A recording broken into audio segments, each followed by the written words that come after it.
ان میں ایسی عورتیں بھی ہوں گی جن سے نکاح میں تمہیں صرف اس مسلط سے رغبت ہوگی کہ ان سے تمہاری پہلے سے قرابت داری ہوگی، اور ان سے نکاح صلح رحمی اور قرابت داری کی مضبوطی کا سبب بنے گا، لہٰذا اس قسم کی عورتیں بھی تمہارے لیے مناسب ہیں، لہٰذا ان سے نکاح کرو۔ ان میں بہت سی غریب بیوگان اور طلاق یافتہ بھی ہوں گی جن سے ایک شادی والے رواج کی برکت سے کوئی نکاح کو تیار نہ ہوگا، اور بعض شہداء کی بیوگان بھی ہوں گی کہ جنہوں نے دین کی خاطر ایسے خامند کا انتخاب کیا ہوگا جو اللہ کی راہ میں لڑنے کا جذبہ رکھتا ہوگا، اور پھر خود سے اللہ تعالیٰ کی خوشنودی حاصل کرنے کے لیے اپنے سر کے تاج کو اپنے دین و وطن کی حفاظت کے لیے محاذ جنگ پر بھیج کر اپنے بچوں کو یتیم کروانا، اور ایک ایسے ہندو زدہ معاشرے میں بیوہ بننا گوارا کر لیا ہوگا کہ جس معاشرے میں ہندوؤں کے اختلاط اور 100 سال انگریزوں کی حکومت کے باعث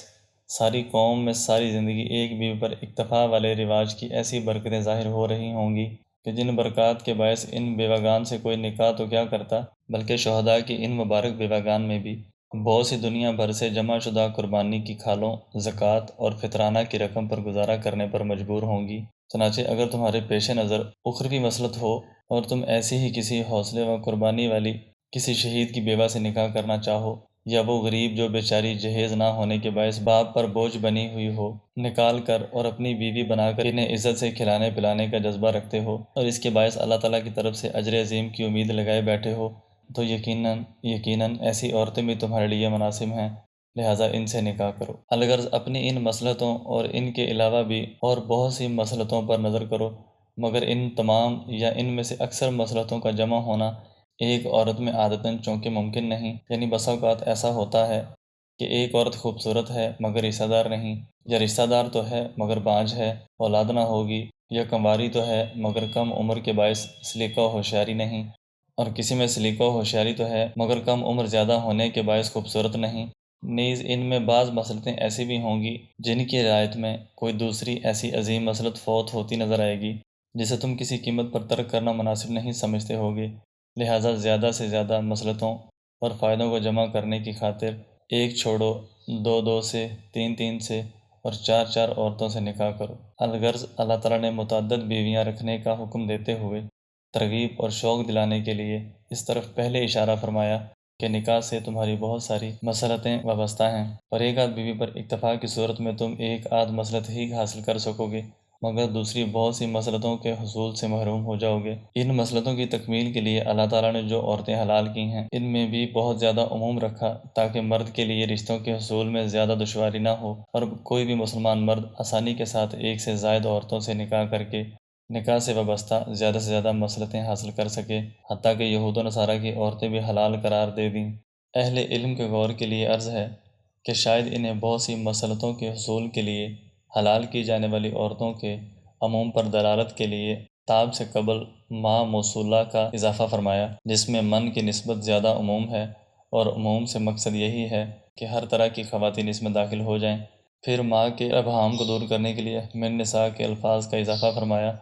حالانکہ سوال یہ پیدا ہوتا ہے ما موصولہ کا مصداق یتیم بچیوں کے سوا دوسری حلال عورتیں دلالت حال سے از خود متعین ہیں، جیسا کہ دوسرے مقام پر یعنی والی آیت میں ما کا مصداق متعین کرنے کے لیے من نساء کا اضافہ نہیں، یعنی یوں نہیں۔ اگر ما کے ابہام کو دور کرنے کی واقع ضرورت ہی تھی تو پھر اس زائد لفظ کی ضرورت ہی کیا تھی، یعنی اس کی کیا ضرورت تھی کہ پہلے ایک مبہم لفظ ذکر کیا جائے اور پھر اس ابہام کو دور کیا جائے۔ مبہم لفظ کے استعمال کے بغیر براہ راست کہہ دینا کافی تھا، یعنی یوں کہہ دینا کافی تھا کہ نکاح کرو پسندیدہ عورتوں میں سے، دو دو سے، تین تین سے اور چار چار سے۔ اس کے بجائے یوں فرمایا کہ نکاح کرو ان سے جو تمہیں اچھی لگیں، یعنی عورتوں سے، دو دو سے، تین تین سے، چار چار سے۔ حقیقت یہ ہے کہ یہ موقع چونکہ ترغیب کا ہے، اس لیے کلام اللہ میں اس موقع پر استعمال ہونے والا ایک ایک لفظ ترغیب اور دلالت کر رہا ہے، اور اس طرح کے مرغوب و پسندیدہ عورتوں میں سے حلال کی جانے والی عورتوں کے عموم پر دلالت کے لیے اسم موصول کا کلام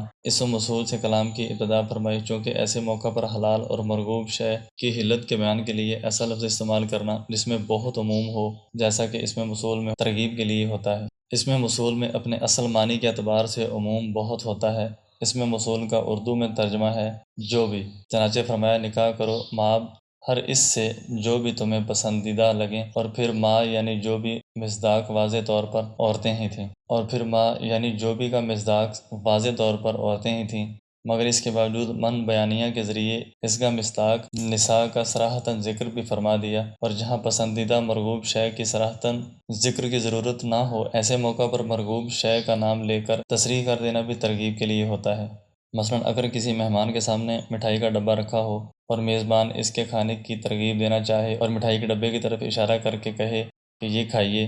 تو اگرچہ اشارہ سے اس مرغوب شے کا مصداق یعنی مٹھائی متعین ہو جاتی ہے، اور اس میں اشارہ میں جو ابہام تھا وہ دلالت حال سے دور ہو جاتا ہے، لہٰذا اشارے کے بعد اس مٹھائی وغیرہ کا نام لے کر تصریح کی ضرورت نہیں رہتی، مگر اس کے باوجود میزبان مہمان کو اس پر کھانے پر ابھارنے کے لیے اشارہ کے ساتھ ساتھ اس مرغوب مٹھائی کا صراحتاً نام بھی لے گا، چنانچہ کہے گا کہ یہ مٹھائی، یہ مرغی، یہ کباب شوق سے کھائیے۔ الغرض من نساء کا اضافہ ترغیب کے لیے، اور پھر تاب سے قبل اس میں موصول کا اضافہ عموم کے لیے، تاکہ اس عموم کے ذریعے ترغیب ہو۔ پھر مزید یہ کہ صرف عموم پر اکتفا نہیں فرمایا، بلکہ عموم میں بھی مزید مبالغہ پیدا کرنے کی خاطر اللہ تعالیٰ نے اس مقام پر من کے بجائے لفظ ما استعمال فرمایا۔ حالانکہ عورتیں ذوال قول میں سے ہیں جن کے لیے با جمع اہل لغت من کا لفظ مناسب ہے، نہ کہ ماں کا، جو کہ عموماً غیر ذوال قول حیوانات و جمادات وغیرہ کے لیے استعمال ہوتا ہے۔ اسی طرح دوسرے مقام پر بھی ان عورتوں کا ذکر فرمایا کہ جن سے نکاح حرام ہے، بقیہ عورتوں کی حلت کو بیان کرنے کے لیے ان حلال کی جانے والی عورتوں کے عموم میں مبالغہ پیدا کرنے کے لیے لفظ من کے بجائے لفظ ما استعمال فرمایا، جو قاعدہ نحویہ کے لحاظ سے عورتوں کے لیے مناسب نہیں، لہٰذا قرآن نے اس مقام پر بظاہر بے موقع لفظ کا اس لیے استعمال کیا کہ حلال کی جانے والی عورتوں کے عموم میں مبالغہ در مبالغہ پیدا ہو جائے، لہٰذا اس حکم سے یہ بے موقع لفظ برمحل اور باموقع بن گیا، اور ایسے موقع پر عموم میں اتنا مبالغہ پیدا کرنا بھی ترغیب سے خالی نہیں۔ اور یہاں عموم میں مبالغہ اس طرح ہوگا کہ جمیع اوصاف کی عورتیں یعنی کنواری، طلاق یافتہ، کم عمر والی، زیادہ عمر والی، رشتہ دار، غیر رشتہ دار، الغرض ہر طرح کی عورتیں کہ جن سے نکاح میں کوئی حکمت و مسلط پیش نظر ہو، اس حکم میں داخل ہو جائیں گی۔ ایک مزید بات یہ کہ متعدد شادیوں کے حلال ہونے پر دلالت کے لیے یوں بھی کہا جا سکتا ہے کہ نکاح کرو تم پسندیدہ عورتوں سے، کسی بھی 2 سے اور 3 سے اور 4 سے، جیسے دوسری جگہ اللہ تعالیٰ کفار کا آخرت میں کہا جانے والا قول نقل فرماتے ہیں۔ ارشاد باری تعالیٰ ہے، ترجمہ: اے ہمارے رب، تو نے ہم کو 2 مرتبہ موت دی اور 2 مرتبہ زندہ کیا۔ یوں نہیں کہیں گے کہ تو نے ہم سب کو 2 مرتبہ موت دی اور 2 مرتبہ زندگی دی، بلکہ عدد میں تکرار کے بغیر کہیں گے کہ 2 مرتبہ زندگی دی اور 2 مرتبہ موت دی۔ اسی طرح یہاں بھی عدد میں تکرار کے بغیر یوں کہا جا سکتا ہے کہ نکاح کرو کسی بھی 2 سے، 3 سے، 4 سے، اس کے بجائے اللہ تعالیٰ نے ایسا لفظ ذکر فرمایا جس کے معنی میں تکرار ہے، چنانچہ مثنیٰ، ثالث اور رابع کا معنی 2، 3 اور 4 نہیں، بلکہ اس کا معنی 2، 2، 3، 3 اور 4، 4، اور یہ تکرار بھی ایک بلیغ کلام میں کسی زائد معنی سے خالی نہیں، اس میں بھی واضح ترغیب ہے۔ اس علمی بحث کو سمجھنے کے لیے ایک آسان مثال: کسی شے کی اباحت و حلت بیان کرنے کے لیے صیغہ امر استعمال کرنا اور اس سے پہلے مآب جو مرغوب ہوں وغیرہ جیسے الفاظ کا اضافہ کرنا، پھر عموم میں مغالبہ کے لیے اس میں موصول اور عدد میں تکرار وغیرہ، یہ سب امور ترغیب کے لیے ہوتے ہیں۔